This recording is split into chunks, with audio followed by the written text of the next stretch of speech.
मुफ्ती साहब, मुझसे अनजाने में मुंह से एक कसम निकल गई, मेरी घरवाली इस जगह झाड़ू नहीं लगाएगी, लगाई तो मुझसे तलाक होगी। तो अब वालदा झाड़ू लगाती हैं तो मुझे बहुत बुरा लगता है। बस आपने कसम उठा ली तो अब वो नहीं हो सकता, अगर वो झाड़ू लगाएगी तो तलाक वाक़ हो जाएगी।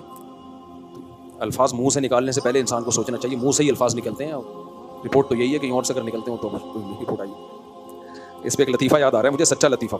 मिर्ज़ा ग़ुलाम अहमद क़ादियानी के मानने वाले का मुनाजरा चल रहा था, तो अताउल्लाह शाह बुखारी ने कहा कि हज़रत ईसा अलैहिस्सलाम माँ की गोद में उन्होंने गवाही दी है कि मैं अल्लाह का पैगम्बर हूँ। तो उस पर क़ादियानी ने कहा कि हमारे जो ग़ुलाम अहमद थे ना, ईसा तो माँ की गोद में बोले थे, हमारे जो हज़रत थे वो तो माँ के पेट में बोले थे।